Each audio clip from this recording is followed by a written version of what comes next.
not be allowed to be here if. So Yeah. Okay, I want to hear this story of the staying alive on XM radio. You want to hear it now? Yeah, go ahead. Yeah, we do a little soft intro to allow people to get in here, Howard, and then eventually, like after we get some of the stuff out of our system, we start like the hard show. So, all right, go ahead, right on.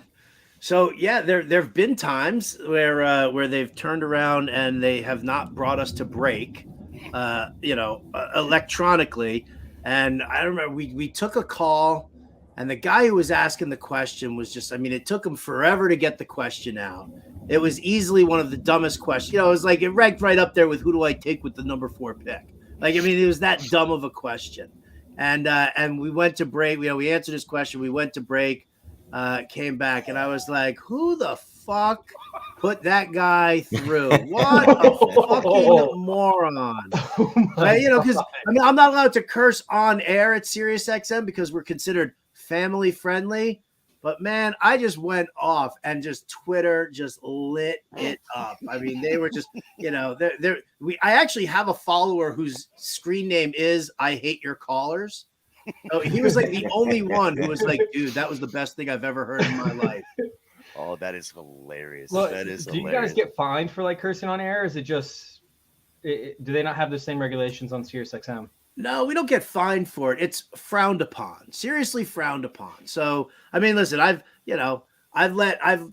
dropped the F-bomb on the show itself, and I've also caught myself about to do it. But I've said shit and I've said ass and I've called people dicks on the air and stuff like that, and that seems to be okay. But yeah, if you can't say fuck, guys, can't say fuck. Can't say fuck on SiriusXM, but ass, dick, bitch, cunt. All those are words that are used on like regular television now. Yes, like as long as it's after, I guess, 8 o'clock, 9 o'clock. You must be watching a lot of British TV if cunt is a common word. That you no, Howard. This is Shane is the worst right here, Shane Manila, and he gets comments like this right here. And, so his ex-girlfriend and the new boyfriend, they're going to go have drinks and watch our show. And Shane likes to date people in like the back of the Walmart and that sort. We used to have a section where it was just Shane's dating advice. And that lasted forever. It was good. Oh, it was amazing. It was absolutely incredible. I loved it. Look, no one should be taking dating advice from a 44-year-old single man. Although I guess that's better than a 44-year-old married man. His dating advice would probably be worse than mine. Yeah, that's probably not a good idea. That's probably not a good day. You guys ready to get into this? Let's go. Let's do it, man. Let's do it.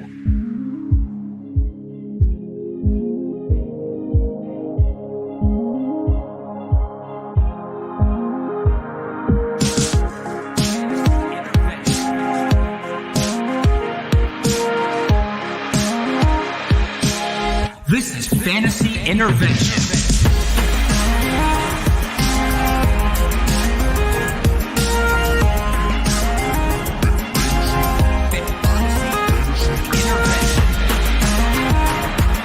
Now here to intervene with your fantasy life, Shane Manila, Jacob Sanderson, and Chase Vernon.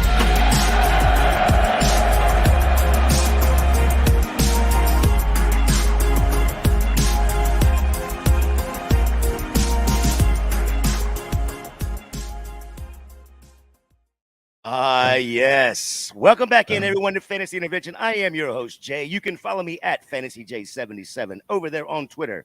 I am joined, as always, by my faithful co-host, Chase Vernon at FF_intervention and Shane Manila at Shane is the worst on Twitter. Tonight, we have a very special guest, as you can see here on the screen, from SiriusXM Fantasy Sports Radio, Channel 87, and the head of content at Fantasy Alarm, Mr. Howard Bender at Roto Buzz Guy on Twitter. Howard, thank you for joining us tonight. How are you, sir? Well, I mean, Chase, that was the crowd? Really? It was like one guy who was like asthmatic there. Come on. I didn't want to go too intense. Jay was trying to finish it out. I didn't want it to ruin the whole intro, man. Chase is like, yes, he was really struggling to get Well, Howard, I'm going to do my best and try not to be like Bowden today on your XM show and call you Howie. I'm going to do my best not to do that. So I appreciate that. Yeah, that's the one stigma. I've hated it so much. You know what it was? I'll tell you what. When I was growing up, there was my dad used to work with a guy who went by Howie. But every time my dad was talking to my mom about this guy, it was always like, "Oh, you remember Howie? Yeah, what a scumbag." So I've always associated Howie with scumbag, and Howard is, well, just a nerd who can do your taxes. I'm excited for this. Last time that Howard and I actually got to talk fantasy football, we talked about climaxing in front of a live audience of about 30 people. So you climaxed in front of 30 people? Climaxed together? Out of it. Yeah. Oh, absolutely. 100%. Beautiful. I was talking about Pittman last year, which is honestly a disappointing climax. But, that's why we're asthmatic now. Else, but yeah, exactly. It's not asthma. It's not asthma that he has. It's something completely different. Oh my God! Oh, man. Good Lord! Hey, before we get into tonight's show, if you haven't already, hit that like, smash that subscribe for us. As I tweeted out a week or so ago, we're almost to 1,000 subscribers. When we hit that 1,000 mark, we will add a new fantasy intervention listener league, where the winner will receive a free ring from Trophy Smack. Well, it'll be paid by us, but you'll get a paid league. Trophy Smack. Is this going to be money in this league involved? Like that? No, we're gonna do a free listener league and give out a free ring. Can we do it? Because I don't want to be in a free listener. You know what? We'll do a whole nother league with you, and what we'll do with you is we'll do like a $20 league. No. Where the money goes straight to Scott Fish or to fantasy cares or something like that. That's I give money to charity. I don't want to do that. We've tried this with Shane already. Okay, we've tried with Shane. He doesn't want to be in unless you have to pay. I'm altruistic, but don't force me to be. That's different. Trust me. I'll have multiple fantasy cares eliminators for multiple shows, and I'll be in a bunch, whatever. But no, I want to do. If you people would like a league that is money, let me know, and I will set that up. All I need we can still do a listener league that they pay for. Like we'll do cash in the ring. Yeah, I'll commish as long as someone else just sets it up on Sleeper. It's got to be on Sleeper. That's got to be a deal, right? That's got to be on Sleeper. Yeah. So yeah. All right, so tonight we're going to look at some players that we could see value in. Point of order here. I just want to jump in here real quick, Jay, and say that if you guys get your 1,000 subscribers and you do that extra listener league, I'll join that league. I'll play in that league. Winner of that league will get a free year subscription over at fantasyalarm.com. And yeah. And okay. Whatever. I mean, you want to put a prize, you want to put like a cash prize in there too? I'm happy to do that. But if you get your 1,000 subscribers, I will join that league. You guys tell me what I need to do, all right, and we'll make it happen. So what we'll do is we'll get the 1,000 subscribers. I will then email you the link, and we'll have Howard in it. We'll have myself. We'll have Chase. We'll see about Shane, maybe. But we'll figure it out, and we'll do something like that. And Howard can do his prize, and we'll do the ring from us. And well, I mean, now it's getting big. Maybe we got to go and get some other guys to jump in, right, Howard? Yeah, absolutely. Can we get Shane's ex in here also? Well, hey, that's not much of a prize. Everybody's been there. As long as she brings the drinks, right? Like you're gonna need a hot dog down a hallway. Definitely I got you. Yes. All right, so tonight we're going to look at some players that we could see value in at their current ADP, as well as some players that we are looking to avoid at ADP in your startups. Plus some possible sleepers at the end. So stick around, get your questions in the comments, and let us know where you are drafting the players we're talking about tonight. So going into 23, is ADP right or is ADP wrong? All of the ADP values that I have looked up come from DLF and their Dynasty Superflex with tight end rankings as of March. So let's start with the quarterbacks. Let's go with Trey Lance first. Quarterback 13. ADP is 63.75, mid to late round 6. Howard, how much of a difference is Trey Lance from Anthony Richardson? Ooh. And who would you rather have on your fantasy team?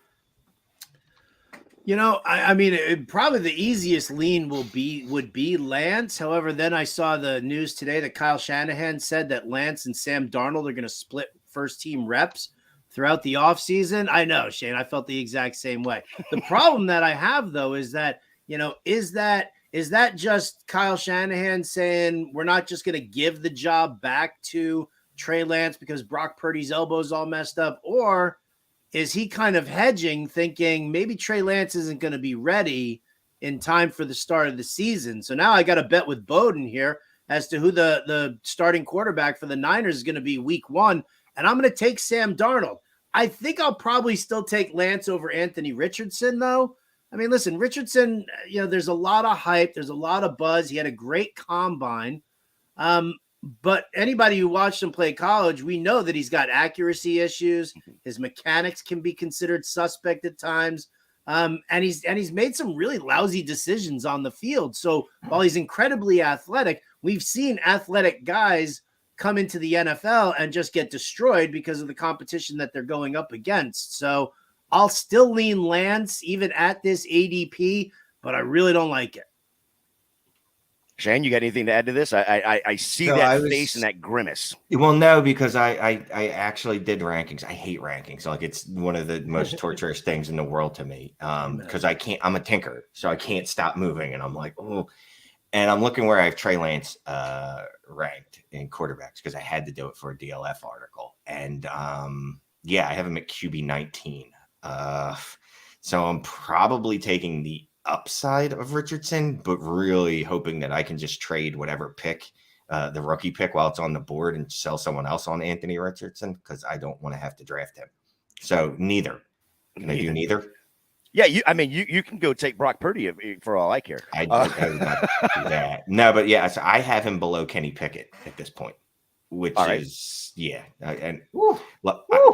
ain't good. It ain't good. With his tiny little baby hands. Yeah, baby hands. Little Whopper. He has a hands. job, Every time though. I think of Kenny Pickett, it's him holding a Whopper. Baby hands. Just like that old commercial. You mean the Whopper holding him? All right, Chase. Jared Goff, QB 17, ADP 80.63. Late round 7 is where you're getting him, per DLF. With the weapons Detroit has in place around Goff, QB 17 seems a little bit low to me, a little bit late. I know this is your guy. Tell me why he's a value at in the 7th round and mid to late in the 7th. Well, it's so bizarre, right? Because I'm not a Lions fan, but I feel like every time I end up hopping onto a player, it ends up being a Lions guy like T.J. Hawkinson, DeAndre Swift, Jameson Wayne. And I'm actually starting to really come around on Jared Goff. He was, a force last year. He had Amon-Ra St. Brown, DJ Chark for part of the season, Hawkinson for part of the season. Ended up putting together a pretty awesome campaign. And I just don't see how it could be any worse at this point. Now, his age obviously is a factor. The fact that I don't think he's ever put together 2 good back-to-back seasons off the top of my head. I think that he struggled the year after the Super Bowl run, and he's just kind of like iffy. It's almost like who was it? Was it Big Ben? No, Big Ben couldn't play away. There was a player that literally alternated every season. I can't remember who that quarterback was. It was Ben. It was Ben. Okay, it was Ben. Cool. So. Yeah, I mean, we don't know what we're going to get with Jared Goff. We don't know if defenses are going to be able to start reading his play. We don't know if they're going to end up, coming up with better systems than what McVay had, which I don't think is even possible. So I'm still iffy on Goff. But in terms of Dardo value, I'll take him pretty regularly in late round 7. What's kind of shocking to me is looking at Trey Lance, and he's mid to late round 6 at QB 13, and then Jared comes off the board a round later at QB 17. So the 4 quarterbacks that are right there, probably, if I had to guess, I don't know, Russell Wilson maybe. Geno Smith probably comes off right after him, I'm guessing. I mean, I don't have the ADP in front of me. But okay, so I do. So you've got Trey Lance at 13, Kirk Cousins at 14, Aaron Rodgers at 15, Daniel Jones at 16. Then you got Jared Goff. Then you got Geno, Derek Carr, who we'll talk about here in a minute. Then Russell Wilson at QB 20 right now. And I think a lot of that has to do, of course, with the issues that they had last year. But that's the 4 that are between Trey Lance and Geno, and Jared Goff. Shane hated this question so much he just decided to leave. Screw you guys. I'm going because home. he hated it so much. I'm out of here. I hate Jared Goff. F him. I'm out. Out of the questions you named in Dynasty, I think that with Jared Goff's outlook, if he ends up having another great season, he gets in for another couple of years, although I don't think that happens, it could end up happening. He ends up getting locked in this roster with Jameson Williams, who's a dominant player, with Amon-Ra St. Brown, who's dominant. They're probably going to end up adding another wide receiver to help stretch the field. I mean, he's in a really good situation. So out of the quarterbacks you named, I think I like him more than anyone outside of maybe Daniel Jones. And I might still like him more than Daniel Jones. So I'll take that ADP all day, especially if it's my second quarterback. Yeah, and I'm right there with you. Howard, you got anything to add about Jared Goff there? I mean, I'm probably not going to take him. I mean, if he's coming off the board in round 7, I'm not going to take my second QB at that point. I think that there's different ways that you can go. I mean, let's also not forget that, you know, there's still a run first team in Detroit. That's what Dan Campbell likes to do. They go out and they bring in, I think a more athletic runner than just the short yardage Jamal Williams specialty. So they bring in David Montgomery. They've got DeAndre Swift who can, take those passes on the outside. So I do kind of worry about Jared Goff. I think that the home run threat is definitely there with Jameson Williams, but I mean, if I'm probably looking at a second quarterback much later on than taking Jared Goff in the 7th, even in a super flex. So that's even in a super flex. Okay, awesome, fair. All right, so down. Derek Carr, QB 19, 85-25 is his ADP. So that's early round 8. Shane, last year we saw some good weeks and we saw some horrible weeks. His only weapon, for the most part, solid all year was Devontae Adams. Good weapon. Is he better for fantasy in New Orleans with the likes of Olave, with the likes of Thomas, with maybe the skeleton? The skeleton. Traquan Smith, is he still there? Rashid? Rashid Shaheed, Juwan Johnson, who I like a lot. And Michael Thomas, by the way, his toe is not 100%. It hasn't been 100% in like 4 years. I'm just saying his toe is not 100%. I didn't even know his toe was injured. I forget. I can't keep track with his injuries. I'm not counting on Michael Thomas for anything. So is Derek Carr better with Devontae Adams or Chris Olave? Is basically what it comes down to. Devontae Adams. I love Chris Olave. In Dynasty, I have him ranked higher than Devontae Adams, rightly so. But look, how much are they going to let him pass too, right? There's a lot of Josh Jacobs last year. Is he going to have 600 pass attempts? Because if he is, he'll have a better season than he did in what do you call that place? Los Angeles last year, Las Vegas. Whichever. But he's a QB too. I mean, that's kind of always what he is. He's kind of shown that throughout his career. So he's going to be a QB too. It's just, is he going to be a middle or low QB two? Mm-hmm. I'll just punt the baby and I'll go. He'll be QB 18. There you go. That's a saying. Punt the baby is definitely a saying. It is in Philly, at least. Well, and again, they moved Santa, so time. Good Lord. You never heard that punt the baby? I've heard punt the pooch for sure. I think I've no. The baby. Punt the baby is definitely a saying. That's got to be That's got to be a South Philly saying, though, right? It can't be North Philly. I don't know. It was said after a prom. Wherever there's a Planned Parenthood near you. Yes. You can't say stuff like that. Not on serious, but you not can on say serious. Here. On an intervention, you can absolutely say that on an intervention. Yeah. Or a dumpster baby. Ago where you can punt a dumpster baby. So. I do want to pose a question real quick. I mean, between Jared Goff, and Derek Carr, I feel like Jared Goff has a significantly higher increased value from this season to next season. Ends up having a hot season. If Derek Carr does it, he's not going to be going much higher than he is already. Correct me if I'm wrong, but I mean, would you trade Derek Carr plus to get Jared Goff as your QB2? Say that one more time. You broke up on Jared Goff plus what? Plus anything. Anything. Yeah. Okay. No, I'm not adding anything to either side. That's one of those, whichever dude I have. If someone were to come to me and be like, "Hey, I'll give you Jared Goff for Derek Carr in a third," I'd be like, "That's disgusting," and I hate you. And if they offered it the other way around, I'd be like, "That's disgusting," and I still hate you. Like, I'm not adding anything to either of those dudes. They're like the same guy. If Jared Goff And Jared has a Goff's not- really good season, he could end up seeing an increase in ADP. He was just the QB. He was just the QB 14, and he's going in round 7 of Superflex drafts. Is that the ADP? Yeah, That's the ADP. 17. Yeah. That's So QB 17. okay, so that's for me. That's like my third quarterback. Like Right. I've already smashed quarterback, so he's a QB 3 on a roster. So no, I'm not going to give you extra, and he's not going to see an appreciable. That's not a word. He's not going to see a giant increase till next year. There's a lot of things that you say that are not really words, but no. we don't point that out on a regular. Let's go to running backs. Javonte Williams is running back 13 per ADP, 56.75. That's a mid-5th round pick. With Javonte's injury and the depth that the Broncos are bringing in at running back, is RB 13 too high even in Dynasty? Chase. God, man, this is painful for me because I've always been big on Javonte Williams. I actually have his college jersey behind me. And I think at one point I had him all the way up to like RB5 or RB4 at some point, maybe an RB3, to be honest. But that was when he was healthy, correct? Yeah, well, yeah, when he was healthier. It could have even happened right after the injury because I thought he'd be coming back soon. And then it turned out that the injury was way worse than what it seemed to be. But, I mean, right now it's not looking good for Javonte. Like, we're looking at, it reminds me of not Sonny Michel, Kerryon Johnson, right? Super high on Kerryon Johnson coming out. He ended up having a knee issue, and that knee issue turned into something else. And before you knew it, you had a fantasy asset that, could be worth a late first round pick or so. Javonte Williams was much higher than that. But, I think Kerryon was worth at least a first round pick. And then you turn around and a year later, he's worth literally nothing. Todd Gurley is another guy that comes to mind, where it's like, oh man, you have all this value, you have an asset that's actually worth something. If you don't move them now, you're kind of screwed. So that's not a situation I want to be in.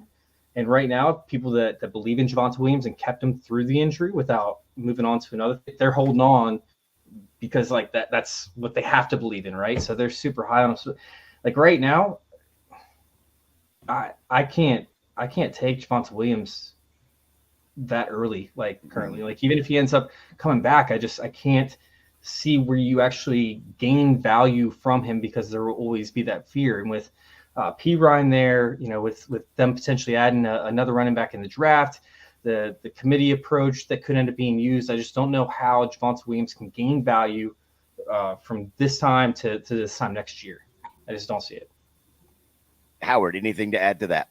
No, I mean, it's pretty much the same thing. Love the player, love the skill set, but it does sound like it's going to be a struggle to get him back onto the field. So, I mean, listen, I'd much rather just take the discount. I think the ADP is going to drop significantly the closer we get to the start of the season, or even mini camps in May. I think that we're going to just start seeing him drop a little bit more because of the lack of injury. I'll take a discount on him just to see what happens, but. Yeah, I'm definitely not going to take him at his current ADP right now, just not with all the concerns. Yeah, I love this question right here from Jorge. In terms of rookie picks, what are you offering to either get Javonte if you want him, or do it the other way around as well? What would you take for him, Howard? I would probably say for Javonte Williams coming back from the injury, I'd probably take like a high third. Or at least offer a high third for it. I definitely, I'm not going to buy on a guy who, I'm not going to pay too high of a price for a guy who's coming back from this. I mean, how many times have we seen a guy, tear his ACL, he comes back, he injures the other knee, he injures the same knee. I mean, we've seen it too many times for me to want to invest. So maybe a high third is probably the highest I would go. Yeah, this feels like to me almost like a Willis McGahee injury. Yeah, where he did it in college, so that really hurt his draft stock. You know what I mean? But this is kind of the injury that that I can kind of, or that I can compare it to is the Willis McGahee, because we were so high on him coming out of college. But that's just my 2 cents there. Let's move on to Tony Pollard, RB14, ADP of 59. James Space said he wanted to say something like that, or he no, was just really I cool would on Twitter. Look, I would sell him for literally any bottom first. If someone's like, here's the one. Nobody's offering you a first for Javonte I'm looking right at now, DLF, right? and they are, because there's multiple trades where he's gone for like the 108, 110, 111. what I'd try to do is I'd offer Javonte Williams and a rando second next year or this year even for a 24 first, because anyone that's paying for Javonte Williams, I can assume their team's going to be bad next year. So I'd rather try to get their first next year. Now that's playing checkers and not chess. I mean, yeah, the other way around. That's playing chess and not checkers right there, Shane. That's awesome. Somebody sent me the 207 and I declined it a couple weeks ago. So I'm still. So here's the thing: you should hold on to them for the 207, because the 207, if you just look historically, what we're getting at rookie drafts, it's not great. And his value, in theory, could appreciate. I don't think it will. Like if I could get 2 seconds for him, he's gone. So if you could get like, let's look at what Chase just had, a 207 and a 24 second. You would do that. See you buy. Yeah. Now I'd rather try to pivot off to a player like Calvin Ridley or something like that. But yeah. What's wrong with Calvin Ridley? Yeah. Would you want to grab Calvin Ridley for Javonte, right? Yeah. Okay. Yeah. I wouldn't trade Javonte for any. Like I wouldn't trade for Shane, him. Man. Shit about there's fixing to be a fight, a cross-country fight between these two at the bottom of the screen. You guys ever see two people fight in a podcast before when they're not in the same room? Right? It's gonna be great. It's gonna be an awesome fight. Tony Pollard, RB14, ADP of 59, late 5th round. No Zeke, adding Ronald Jones. I know how much you love Ronald Jones here, but can Pollard be an RB1 with this full workload, or is what we saw last year the best that we're going to see, Shane?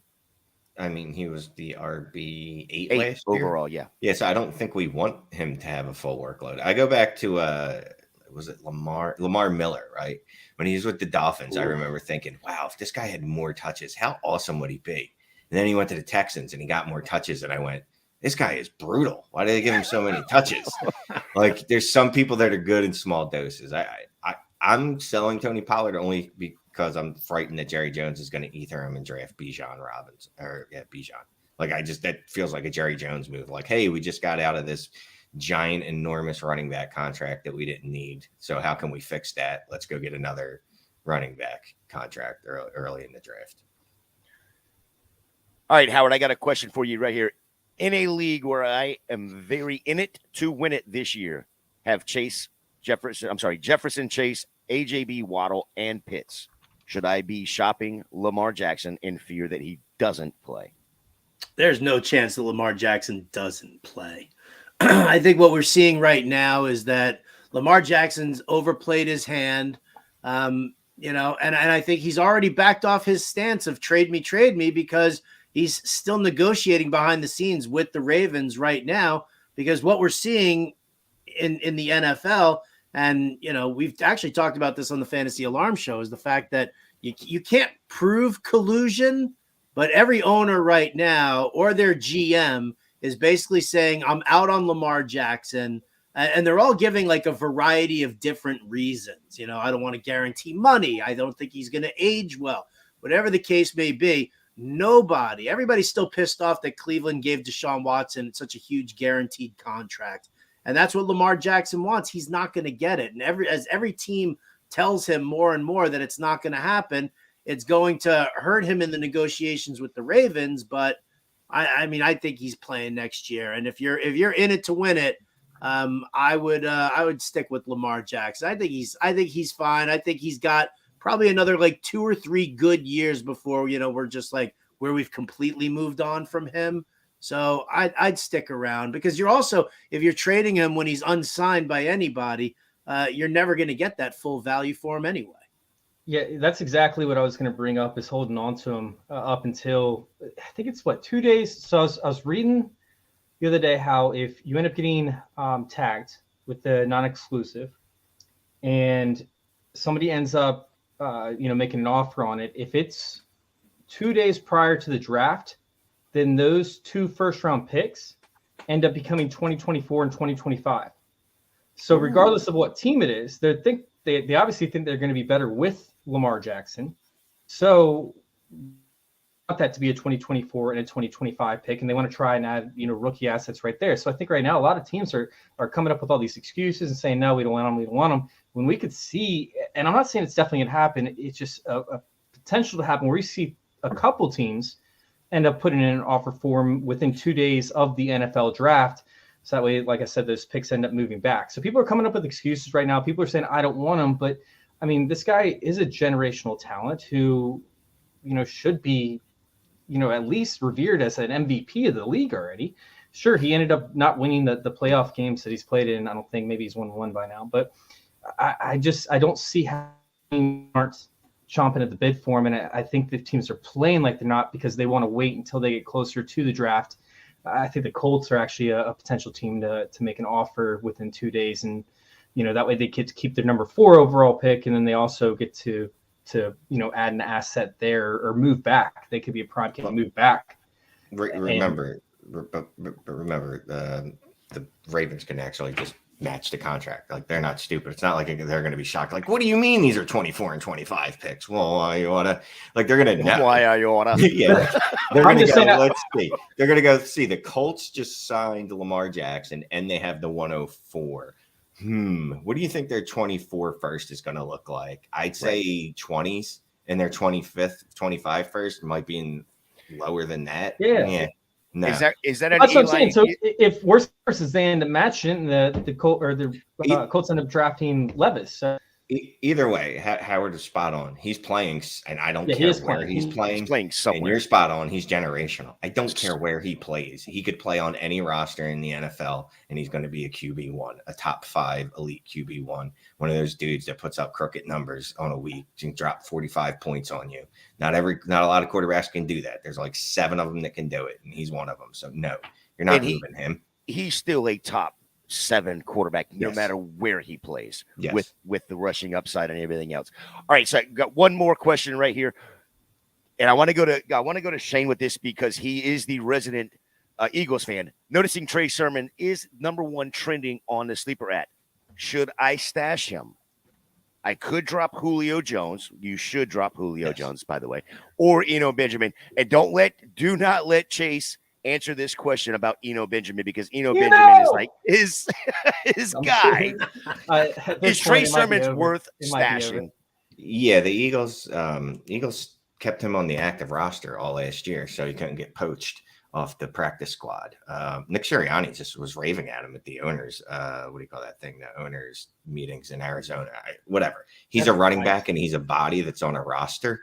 Yeah, I want him more than I want Julio Jones, who. What path does Julio Jones have to fantasy relevancy? Like, he'd have to literally kill every wide receiver on whatever team he's on to be useful. So yeah, I'd say stash Trey Sermon. I'd even hold on to Benjamin right now. There's no reason to cut a running back that's on a roster right now. Right. And you feel the same way, right, Howard? Yeah, I do. Just because it's Julio Jones, like, that's the only reason why I'm saying cut him. I'm not a big Trey Sermon fan, but Julio's done. He could kill everybody on the roster, but unfortunately he would hurt his foot doing it and then wouldn't play. that is a fair statement.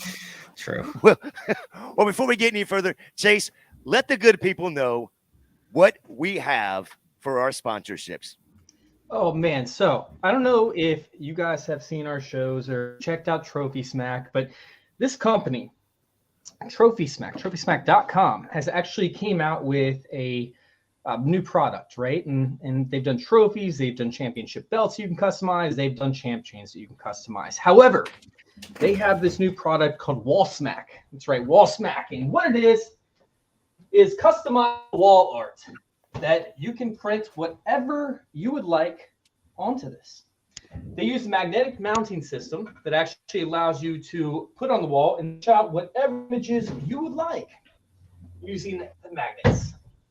Throw that up there. Good to go. Tom Brady. Let's throw on the old lady. Boom. So there you are, getting flipped off by an old woman. But anyways. Better than looking at Tom Brady. What's up? Yeah, looking at Tom Brady. He's on the beach. Oh, man. So if you guys actually use promo code ADVICE10, you will get 10% off of your order of wall. You can pick any image you want. It could be a family vacation. It can be an old lady flipping you off. A picture you might not want your wife to see, which in that case you'd probably the family vacation photo too. But you can interchange it out without having to worry about damaging your walls. And yeah, use code advice 10, and you'll get 10% off your order of anything wall smack. Go check. Excellent. I appreciate that. It's freezing, man. Can you get yeah, we got to get better internet up there in Virginia Beach. Yeah, see if they can get you some 5G internet out there. Yeah, so Bradley just said, see you later, Julio. John, thanks for the advice. Appreciate it, guys.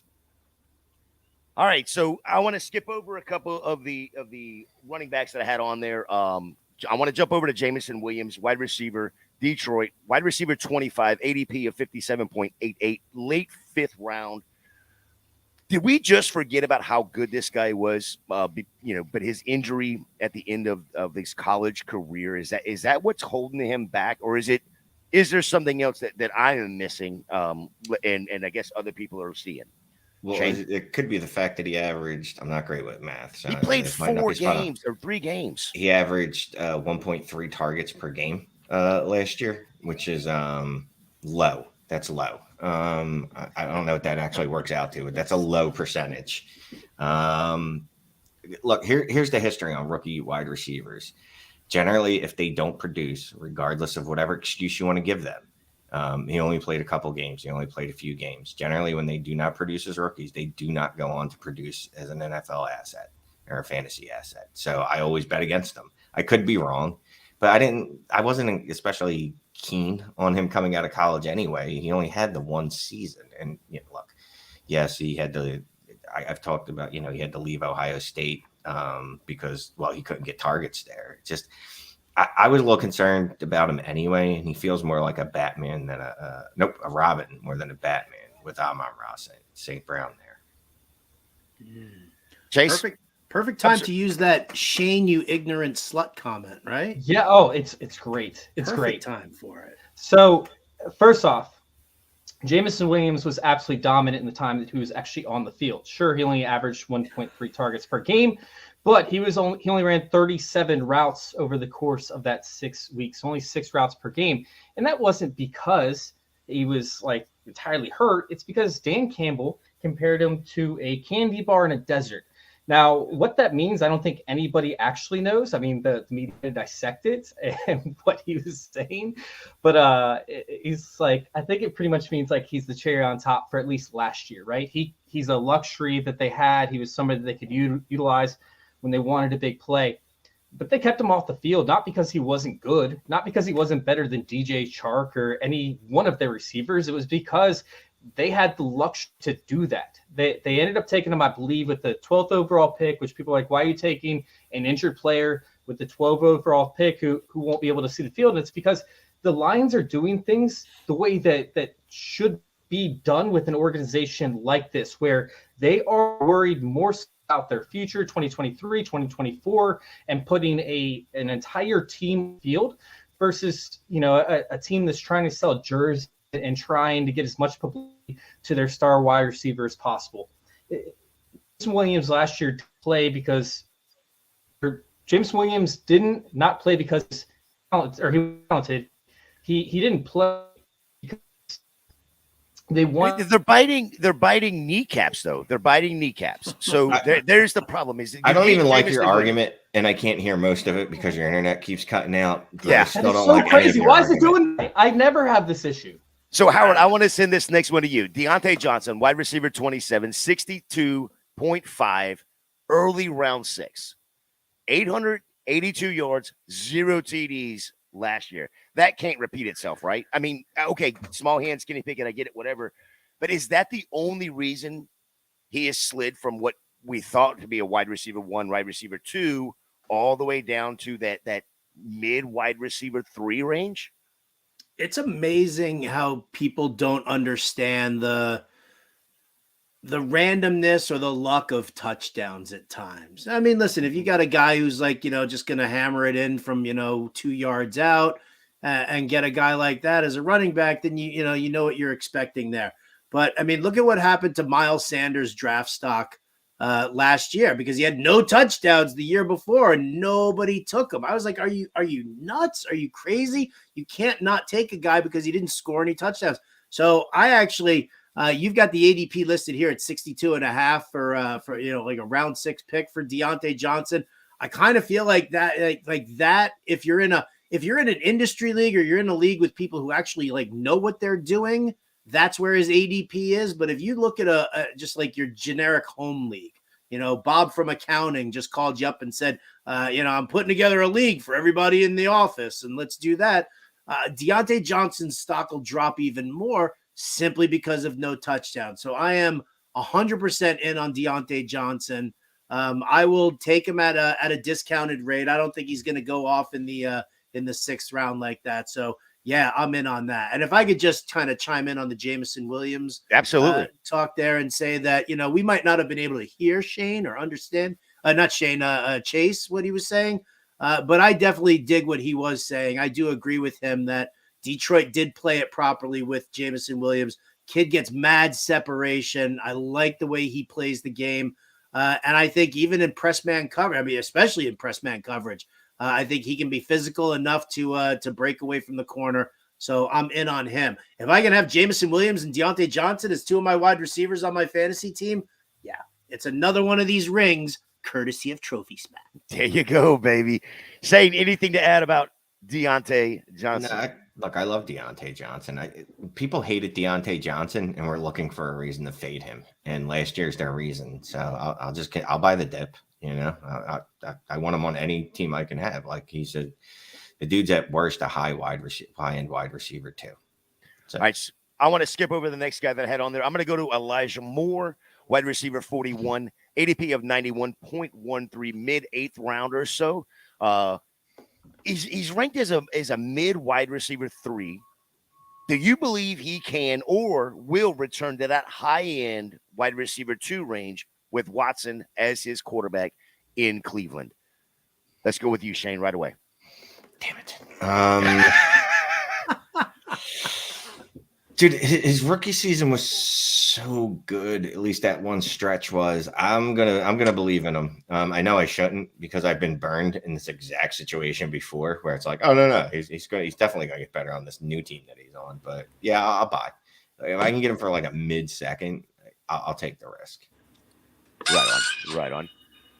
Wow. Welcome back there. Welcome back, boss. Make your entrance. I just want to do a quick test. Can you guys see me all right? Everything good? Everything is quick, way better than your computer. Pro tip: you do these things before you're live. Wait, hold on, Shane. No. Chase, when did we ever claim to be pros?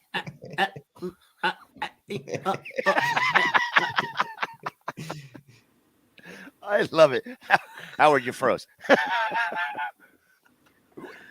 Chase, you got anything to add about just playing, man? We love you. Come on, don't have a frowny face. I love it. I'm trying to figure out if I'm still freezing on the back end. So I'm using the audio from the computer, but I'm using the microphone from the. Yeah, you're good. You are good. Everything that you're saying right now sounds great, except for your takes.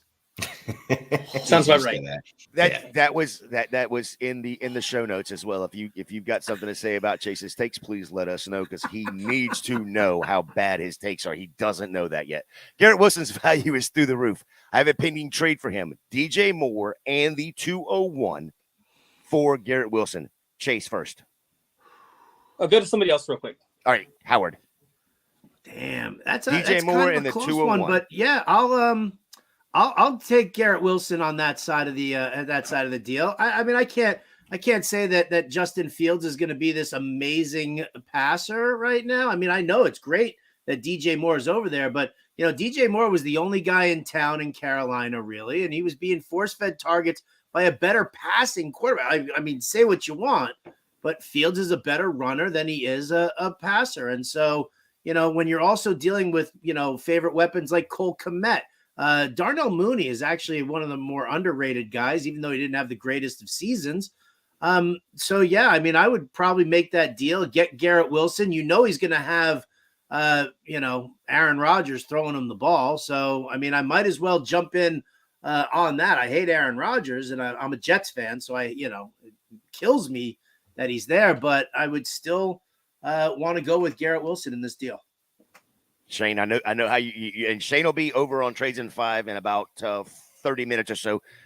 It is DJ Moore and the 201 or Garrett Wilson. I know you're with the Garrett Wilson side. Explain to C. Griffin here why he should be taking Garrett Wilson here all day. All right, so there's a phrase that we use a lot on Dynasty Trades in 5, hammers. Garrett Wilson's a hammer.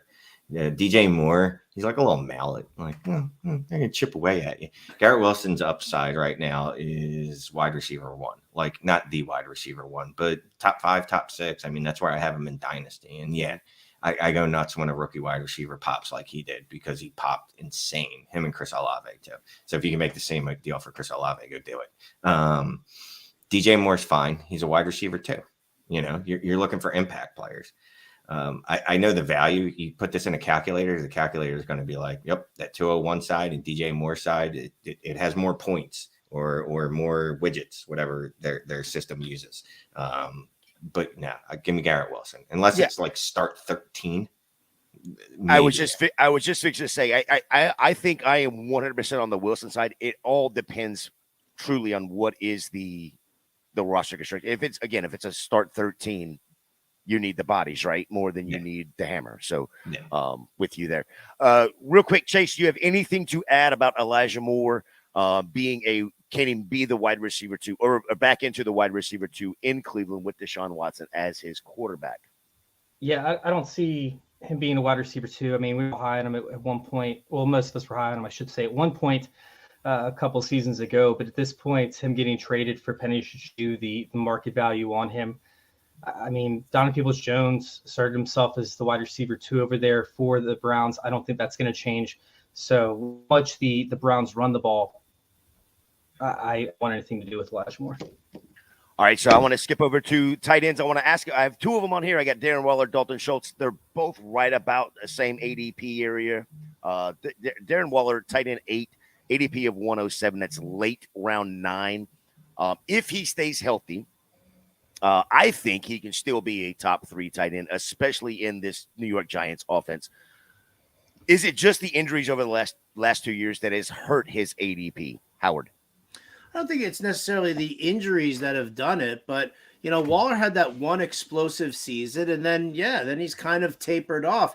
And even when he's been healthy, I mean, maybe it's because before Devontae Adams, he was like the only game in town, and that's why they were double covering him at times. But the problem with the tight end position for me is that it's Travis Kelce or bust. Yeah, guys can come and go and have a good season. George Kittle had a great season.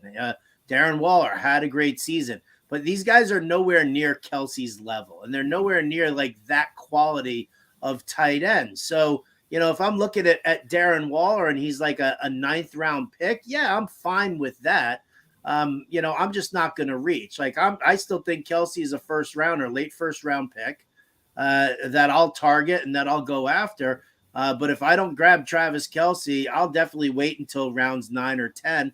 And yeah, if Darren Waller's there, I'll take a shot on him because what's he going to be? He's going to probably be like Dawson Knox was in Dayball's offense. Not the world beater that anybody wants or covets, but still at least a stable tight end who's going to get a couple of touchdowns a season.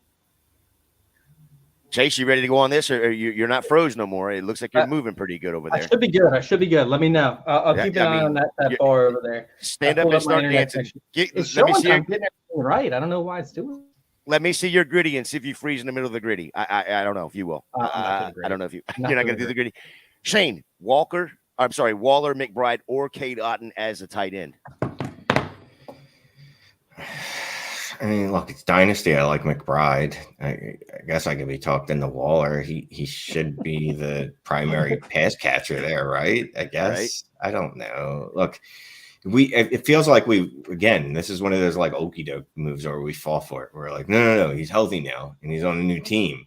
So it's the new Waller. It's not this old version that we just saw the last 2 years. And I don't know how often that plays out well for us. Once in a while it does. And that's what everyone holds on to. And they're like, oh, remember that one time that Joey Galloway came back after 19 years of being inactive and he was good. And you're like, well, no, because that was like 15 years ago. I'll go with McBride because I could trade Waller. I could trade Waller for McBride plus, even if the plus is a third, and just do that. Yeah, but he just got a huge upgrade at quarterback. I mean, he went from a $20 million quarterback to a $40 million a year quarterback. He did. So, I mean, he's such a huge upgrade, right? All right, guys. I know you've only, between Shane and Howard, you got about 10 minutes before we got to get him out of here. I want to find some sleepers here. So give me a sleeper pick at each position outside of the top 10 rounds that can be a league winner in 2023. Chase, I want to start with you. Who's your quarterback that can be a league winner outside of the top 10 rounds? Well, I didn't realize we're doing outside the top 10. I kind of missed that aspect of it. But it's in big letters. It's okay. You don't have to worry about it. I did. I missed it. I just thought sleeper and I went with that. It's okay. I won't. I'm not going to point this out, but Howard did too on a couple too. I definitely did. I thought I saw top 10. That was it. Outside the top 10. I didn't see the word rounds. I'm sorry. Hey, it is what it is. I actually think that I put Tua and Mike White, but I would go for Mike White and then try to acquire Tua after getting Mike White because Mike White would be less valuable at that point, and Tua would be the primary. Like his value is not going to change whether you have Mike or not. However, if you have Tua, that opposing person is going to ask more. Mike White, we've seen him in multiple different scenarios where he's giving you fantasy assets fantasy weeks that become valuable, and I think that. With the system, he's never had wide receivers. Like he was doing this with Corey Davis and Elijah Moore and Wilson.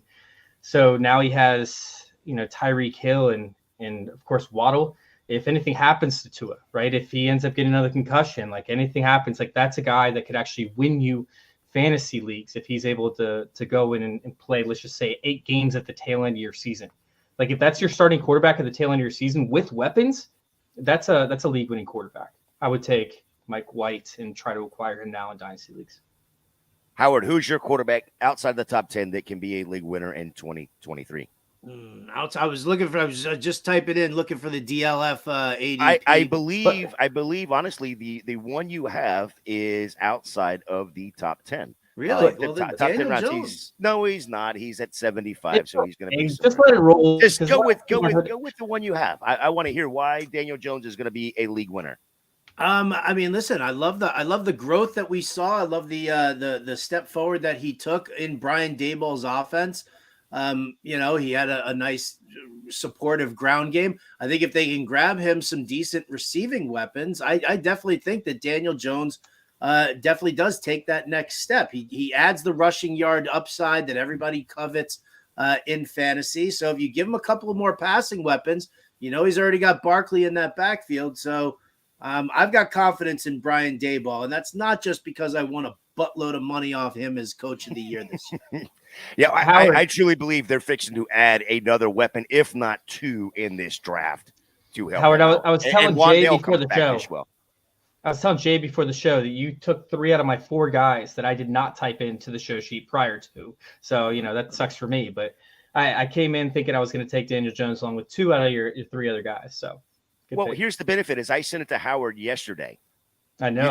You didn't get it until Sunday. You did actually have it beforehand. Yeah. Shane, let's go to you. I want to hear your quarterback and your running back. So go ahead and give me both quarterback and running back. Let's get funky with it. Quarterback outside of the first 10 rounds. This feels too easy with Desmond Ridder. I don't like him even a little bit, but he's going to have Kyle Pitts, Drake London. Maybe they get real crazy and add Bijan Robinson. I don't know. Maybe they add JSN. I don't know what they do over there. Maybe they just add another offensive weapon, and they're like, we are going to drag our quarterback into productivity. Colin Johnson's coming back, so. Can we get to a freaking show without the goddamn name Colin Johnson? It's defensive is what it is. Defensive is what I find. And he has the mobility, right? So you want a quarterback that can run because, again, they can give you those special weeks. So I'll go Desmond Ridder only because, quite frankly, outside of the top 10 rounds, it is not pretty. Shane, I love that pick, and here's why. What they have done this offseason has been a lot of defense. That tells me that they're going to do a lot of offense in the draft. Even with Algiers, even with Pitts, even with London, I can see them adding some more pieces. Who is your running back? So I'm just scrolling through this, and running back makes quarterback look pretty, but I'm going to cheat. He's up here. I don't care. 123. Wait, what's 12 times 10 is 120. 123 would be outside of the first 10 rounds. You are good. James Conner. Ooh. He's right outside. He's like 123 on DLF's rankings last I checked, or at least the rankings. Actually, he's at 126, RB 35. 126. So yeah, right. you're good. Yeah, that's no. Dude, we've already seen his upside. His upside is he could score 17 touchdowns. Mm-hmm. We've seen what he could do in Pittsburgh as a receiver. I mean, he's been a decent receiver in Arizona as well. Obviously, injuries are what's going to hurt you, but if he's healthy the final 6 weeks of the regulars, or the last 6 weeks, including regular season through the fantasy playoffs, you're golden. Howard, who's your running back? Well, when I didn't understand the assignment, I was going to go with Travis Etienne. But now that I do understand the assignment, I'll turn around. You know what? I mean, he's probably right on the borderline of outside the 10th round. But I'll give Samaje Perine a little bit of love. I mean, listen, we don't know. We've already talked about Javonte Williams, and we don't know what's going on. Even if Denver does draft a running back, I still think that they're confident enough in Perine, and he's a decent enough pass catcher that I think that they can actually move forward with him. So, maybe he goes onto the bench a little bit and he loses reps when Javonte's healthy again and ready to come back in. But then Javonte will blow out his knee in week 10 again or week 11, and then Perine will be the guy who carries him the rest of the way. Yeah, I love that pick, and actually he's 189, so that's pushing like what the 11th, 12th. That's pushing. Like I don't know how math works. Yeah, you don't know how math or geography works. I was not told there would be math here. No. That's why I was trying to do the math, and you spoke too fast. So Chase, who's your running back and wide receiver? Give me your running back and wide receiver. I'm trying to figure who I actually want to go with. I think Tyler Algier is probably inside the top 10 now. So for me, it's between like Gibson and Edmonds, and of course Gainwell. Gibson's at 113. Just go with Gibson. Tell. I mean, you've gotten rid of your Washington fandom. You can have a little bit back. I mean, so Gibson's in a unique situation, right, where he has a head coach coming in that actually likes to utilize pass catching running backs, and we've seen Gibson's efficiency even as a runner utilized. But the bigger aspect is what Bieniemy or Andy Reid, whichever one you want to go with, has done inside the 5-yard line, which essentially passing a ton. And I believe that their running backs saw a 16% target share while inside the red zone, or I think it was like 15.7% target share inside the red zone. So what Gibson has lacked over the past year or so when the fantasy points dropped was his involvement inside the 5 and the touchdowns that he's gotten. Now you have a head coach who has a second-year quarterback that round pick, and then Jacoby Brissett, which isn't going to be making any kind of crazy throws. So going to be one read and then dump off to the run. I think Gibson's going to see his highest target total that he's seen in his entire career. I think that he's going to be involved in a spread offense that typically ends up having these type of running backs where they're quick, they got to get out of the backfield in these situations. And honestly, I don't feel like he lost anything last year. He was asked to run between the tackles over and over and over again, which is nothing that Andy Gibson should have ever been doing. That is not his skill set. So Gibson's finally in a situation where his skill set actually should fit the type of offense that they run. And I don't see them utilizing Brian Robinson nearly as much as what they utilized last year, because Brian Robinson is the exact opposite fit of this offense. So I think Gibson has a chance to really step it up. And I did a bold post the other day where it was kind of messing around. Oh, he could be top 8. No, he's not going to be top 8, but I think he finishes as a high-end RB2 this year. Yeah, Gibson is a converted wide receiver, so he's not meant to run up the middle. But your wide receiver coming up, we've got 4 more players. If we can get through them pretty quick, we can get Shane out of here on time. Who's your wide receiver? Chase. I was between a few again, but Wan'Dale Robinson is going to be that guy. I mean, he ended up. That's damn it! It's about time you took something Howard wanted. I mean, damn, he took all your players. No, so Wan'Dale Robinson for me is somebody that when he saw the snaps or when he was utilized to an extent, he saw a pretty high target share. I know that didn't come across in the overall numbers, but you can tell when they wanted to utilize him in the game plan, he was effectively. I think his game that he got injured in, he had 13 targets along those lines. He's put up fantasy points in any time that they've wanted to use them. However, they just didn't use him all the time because once again, this is one of those rookie wide receivers they had to integrate into the offense, although injuries ended up having an effect on how often they used him. I do think that Wan'Dale Robinson, although he's no Jameson Williams, could end up having a significantly higher output, similar to seeing from Kadarius Toney when he's healthy. Howard, is it okay if I go ahead and let Shane get these last two so he can get off of here so we can get ready for his show where you got about an extra 5 minutes? Of course, no problem. Okay, Shane, give me your wide receiver and tight end, and then you can get the hell off our show. Yeah, I appreciate it. Kadarius Toney, because as Chase just cited, he's hoping Wan'Dale Robinson can turn into Kadarius Toney, and Kadarius Toney happens to be on a much better offense. Wait, is Kadarius Toney inside the top? He's not inside the top. I don't even care at this point, Shane. No. Or Chase. Just you sit back and hush. I got this part of it. I love Kadarius Toney. Go ahead, Shane. Tight end. Oh boy, this feels. Oh, it's my dude, Juwan Johnson. I love Juwan Johnson. Love it. I absolutely love him. Derek Carr has targeted tight ends in the past. I think he's going to like this tight end especially. So that's my tight end pick. Awesome. Shane, tell everybody where they can find you. I know you got about 10 minutes. You got enough time to walk outside and then walk right back in and get on in Trades in 5.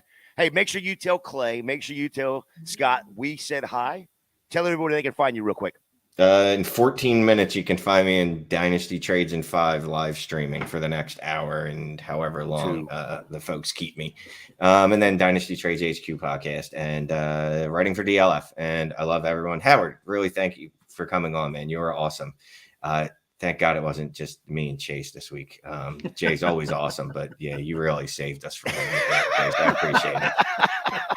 Love you, Chase. Talk to you later, guys. Shane, we'll see you, brother. I love you. Bye. All right, Howard. So back to the wide receivers. Go ahead and give us your wide receiver and then jump into your tight end. And then I'll let Chase rebuttal all the crap that he wants to rebuttal. He can put his bad takes out there. Dumpster Fire is in the chat.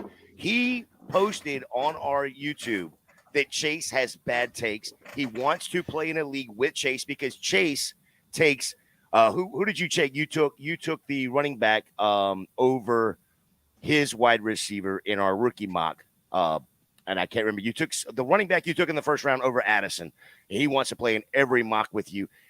So Dumpster Fire, Chase Dumpster Fire right here where he says Madison is the correct answer.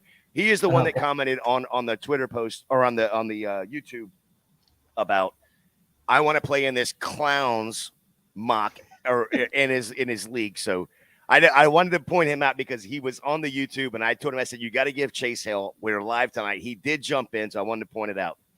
Howard, who's your wide receiver and tight end? All right. Wide receiver. I'm going to throw a little love to Khalil Shakir. Actually, I like the way he was being utilized towards the late part of the season last year.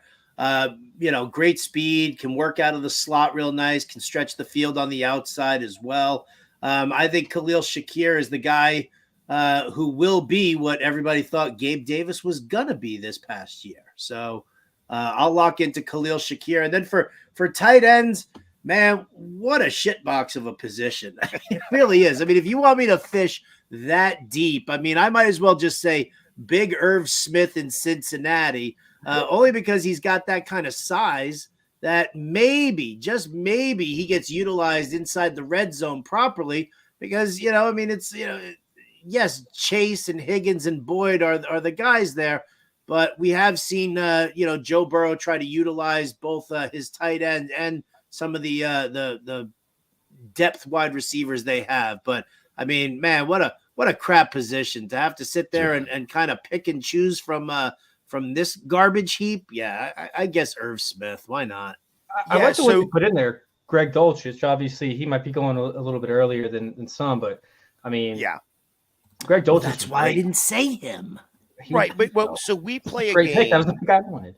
We play a game during the regular season where we have to pick players outside of, per ESPN's, we have to pick players outside of the top 20 for running back and wide receiver outside the top 15. And it is literally a crapshoot when it comes to tight ends. I mean, it is an absolute. we're picking. I honestly think Jacob picked a couple players this year that really don't even play in the NFL, and he probably won that week with that tight end. It was that bad. But I do want you, if you had a chance, I do want you've got two players on here that you had already on, with your wide receiver being Calvin Ridley and the tight end being Greg Dulcich. I would love for you to elaborate on both of those players on why they can be league winners. Well, I mean, I think Ridley's the obvious. I mean, we scratched the surface with the talent. We just expected him to bypass Julio Jones and be the number one receiver for the Falcons. I mean, just, a huge fan of the overall skill set. Not a bright guy. You don't bet on your own game, but what are you going to do? That's what he did. I gotta be honest with you, man. I love what the Jaguars have done. I was driving the Jaguars bandwagon last offseason because I was like, well, they finally have a decent coach who's implanting this really strong, workable, proven winner of a system for the offense. And so, we saw Trevor Lawrence take a step forward. We saw ETN healthy and take a step forward. We saw Christian Kirk blossom into a rock solid wideout. Now you're telling me that you're going to replace Marvin Jones with our good friend Calvin Ridley? Yes, please. Dude's wearing the number 0, by the way. What's that? He's wearing the number 0 this year. Oh, is he? Yes, the amount of snaps he took in 2022? Maybe, but he is going to wear the number 0. He's already got jerseys out there already signed. When the NFL passed it, I guess they passed it this morning, that they're going to allow the number 0 as a uniform number. Okay. So he's going to wear 0. Yes. And Dulcich out of the tight end spot. I mean, I've seen, I like the offense that they're going to work there. Getting rid of Nathaniel Hackett was like, oh my Lord, it was so good for them. I'm devastated that he's with the Jets right now because I think he's garbage. But I think, listen, Dulcich is a guy who, he's good enough to be on the field nonstop, right? He's a good, solid blocker, and that's going to just increase his snap count to the point where he's going to do a lot of block and release. We're going to see him do that. He can also stretch the field. He can run that seam route that we always love to see tight ends do. So I think Dulcich is definitely going to be a guy who we can look at as the potential number 3 targeted player on that team behind Sutton and Judy. And I think Dulcich is the guy who's going to get those looks. So both of those guys, to me, are going to be targets of mine in almost any league. I love it. Chase, who is your tight end? So I took a guy, and honestly, I wanted Dulcich, but he got him. So I went with the guy who, if you're picking in drafts and you're trying to find a tight end, you got to find like a home run, essentially, or like, it's not really worth like even, having those guys as starters. So I went with Conquo, who showed us massive levels of efficiency in limited amount of plays. If they end up incorporating him into the offense more than what we saw, which is very possible considering the Titans completely gutting their defense, they're going to have to pass, right? And they're going to have to involve somebody in the receiving game. Traylon Burks, he's been hurt to an extent. So, Conquo might be the only pass catcher available on that offense throughout the season. Him and what's his name, the slot receiver, the second-year guy, who I think can be utilized as well. But Conquo is a guy that can actually get a couple weeks. And if he gets involved in the offense and sees a 20% target share, that's going to be massive for a player with his level of athleticism and his ability to generate yards. Yeah, Mr. Scamper's piping in Dalton Kincaid, not even on a team yet, and he's saying he's going to be a league winner. I love it. Great. Chase, you got anything else you want to add to what we've talked about tonight? Yeah, I do love Irv Smith Jr. landing with the Bengals. I think that he will see some sort of utilization, even if it's not in 2023. I think that once we see Tyler Boyd moved on from, there's already been talks of T. Higgins getting traded. We could see something happen there where he does somehow run into a 20% target share and on offensive passes that often. I think that he's a great dynasty stash, although I wouldn't expect too much out of him in year one. So I definitely missed that news being slam-packed today, and I'm actually kind of excited for Smith Jr. You hear that name and you just get excited. Howard, you got Howard, you got anything to talk, to add to any of the players we've talked about, any of the players that Chase talked about or Shane talked about at all tonight? No, man. I think we covered the gamut there. I do want to shout it out to Mr. Scampers in the comments section, who's showing Tim Patrick a little bit of love over Cortland Sutton. I don't mind that. I don't mind that call there of Patrick and Judy. I'm okay with that. Yeah, Howard, if you don't know that crazy cat Scampers is all over the place. He's fun. And he's freaking smart as hell. It's a smart ass cat. I hate cats, but that's a smart ass cat right there. That's a smart ass cat. Well, guys, it's been a great show. Thanks again for all your insight and knowledge, Howard. It's been fun. Tell our group of subscribers where the hell they can find you. I mean, I know it's SiriusXM, but where else can they find you? What did you got going on over the next week? I know tomorrow is a big day for you. Tomorrow is a big day. It's opening day. It's MLB opening day. I'm super psyched about it. I'm super pumped up. I'm actually, once I finish here, I'm going to finish up the DFS playbook for fantasyalarm.com. So here you go there. Fantasy Alarm. Look, I'm wearing it all. Fantasy. Oh, look at that. You even got the koozie. Yes, I do. Very nice. So follow me on Twitter right here at RotoBuzzGuy. Find me all over the pages at fantasyalarm.com. If you're in New York, grab up the Saturday paper, and you can find me in the New York Post. I'm writing over there. And then, SiriusXM Fantasy Sports Radio, Monday through Friday, 6 to 8 p.m. Eastern. Me and the former general manager, Jim Bowden. Yeah, Bowden likes to call him Howie, so don't never call him Howie. He's actually never done it. In like never the 6 years that we've been working together. Right. He dropped that in today. I was like, what? Yes, and I just happened to be listening. I was like, oh, I've got to bring that up. I've got to bring it up. For no other reason than, I happen to be listening, and Howard's going to be like, oh, at least the guy was listening to one show. No, I listened to Fantasy Sports Radio 80 Channel 87 a ton in the vehicle. So Chase, tell everybody where they can find you and give you hell about your horrible takes. Please. Can you guys please stop approaching me when you see me at the grocery store to harass me about my horrible takes? Like, I'm trying to figure out which eggplant would be the best one to make dinner with, and you guys imagine you grabbing eggplant. Yeah, and tell me I'm probably grabbing the wrong eggplant. But no, you guys can go check me out over there at FF_intervention on Twitter. Of course, I do have I don't even know if they're hot takes, and I'm going to back them up with stats and fun stuff, videos, lots of fun videos and whatnot. But yeah, you guys can go check them out over there at FF_intervention. That's pretty much it for right now. Can't wait for the season to get closer to the draft. Yeah, tonight's been a blast. Thank you, Howard. I mean, it's been so much fun. You can find me here every Wednesday night, 8 p.m., right here with Chase and Shane. And as always, you can find me on Twitter at FantasyJ77. For Howard, for Chase, for Shane, thanks for letting us intervene with your fantasy life. We out.